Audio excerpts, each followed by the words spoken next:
मध्य प्रदेश का भंवरा गांव एक आम से दिखने वाला गांव है, लेकिन साल 1906 से पहले यहां रहने वाले लोगों को नहीं पता होगा कि इस गांव का जिक्र भारत के इतिहास में जब भी होगा तब तब उसे सम्मान से पुकारा जाएगा। जब जब क्रांतिकारियों के पराक्रम की बात होगी तब तब इस गांव की मिट्टी में जन्म लेने वाले एक ऐसे क्रांतिकारी का जिक्र होगा जिसे अंग्रेजी हुकूमत कभी गुलाम नहीं बना पाई। वो नाम, वचन, कर्म और धर्म सबसे आजाद था, आजाद है और आजाद रहेगा।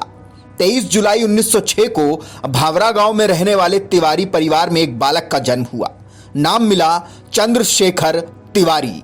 ये बालक अपने आसपास रहने वाले भील जनजाति के बच्चों के साथ खेलकर बड़ा हुआ था, जिसके कारण वो एक निर्भीक बालक के रूप में बड़ा हुआ।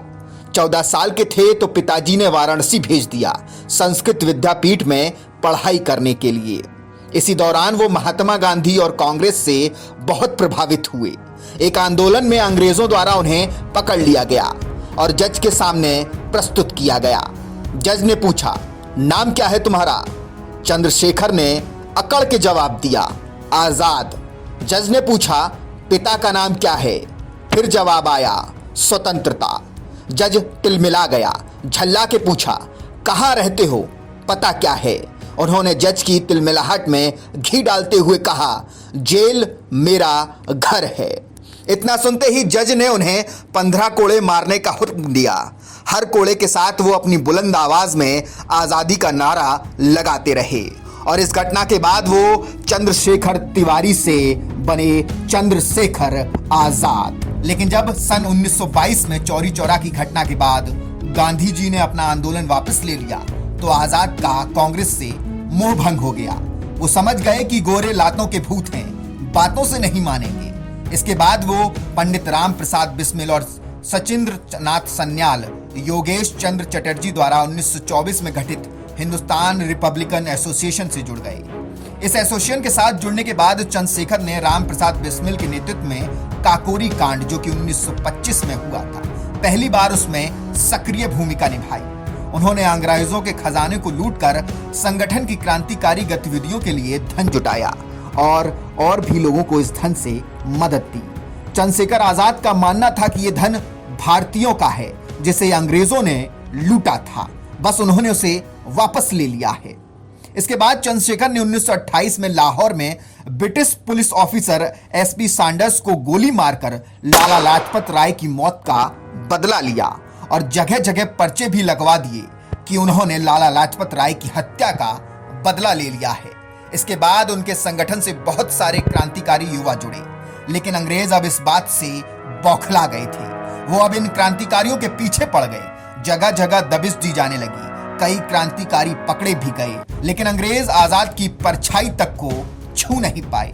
इसी दौरान 8 अप्रैल 1929 में दिल्ली सेंट्रल असेंबली बम कांड हुआ, जिसमें भगत सिंह, बटुकेश्वर दत्त और उनके कई साथियों ने जानबूझकर अपनी गिरफ्तारी दी ताकि आजादी की ज्वाला को और भी युवाओं के सीने में भड़काया जा सके। उधर आजाद ने जेल में बंद और अमानवीय यातनाएं झेल रहे क्रांतिकारियों को छुड़ाने के प्रयास शुरू कर दिए। अभी वो अपने प्रयासों में लगे ही हुए थे और इसी सिलसिले में वो नेहरू से मिलने इलाहाबाद गए थे, लेकिन वहां उन्हें निराशा हाथ लगी। दिन था 27 फरवरी 1931।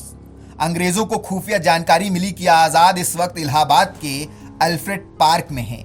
सैकड़ों की संख्या में आई पुलिस ने उन्हें चारों तरफ से घेर लिया।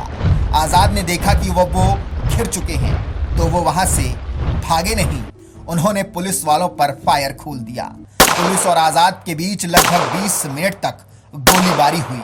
आजाद इस दौरान जख्मी भी हुए, लेकिन उनका हौसला अभी भी बुलंद था। उनके पास अब सिर्फ एक गोली बची थी। उन्होंने अपनी प्रतिज्ञा को स्मरण किया कि वो कभी किसी अंग्रेज के हाथों न पकड़े जाएंगे न मारे जाएंगे। वो आजाद थे और आजाद ही रहेंगे। इसके बाद उन्होंने खुद को गोली मार ली और भारत माँ की गोद में हमेशा हमेशा के लिए वो चीर निंद्रा में सो गए। काफी देर तक अंग्रेज उनके पास दहशत के मारे नहीं आए। भारत के इस महान क्रांतिकारी ने अपने बलिदान से देश में आजादी की ऐसी अलग जगाई कि अंग्रेजों की जड़ें हिल गईं। आज हमारा और आपका ये फर्ज बनता है कि भारत की स्वतंत्रता के इस महानायक को अपने दिलों में हमेशा हमेशा के लिए हम अमर रखें। हम आज वीर क्रांतिकारी अमर बलिदानी चंद्रशेखर आजाद को उनकी पुण्यतिथि पर कोटि कोटि नमन करते हैं और उन्हें ये पंक्ति भी समर्पित करते हैं। विवश अधरों पर सुलगता गीत हूं विद्रोह का नाश के मन पर नशे जैसा चढ़ा उन्माद हूं मैं गुलामी का कफन उजला स्वपन स्वाधीनता का नाम से आजाद हर संकल्प से फौलाद हूं मैं। जय हिंद, जय भारत। अगर आप ये वीडियो YouTube पर देख रहे हैं तो हमारे चैनल को सब्सक्राइब कर बेल आइकन दबाना ना भूलें। अगर आप हमारी वीडियो को Facebook पर देख रहे हैं तो हमारे पेज को फॉलो और लाइक करना ना भूलें।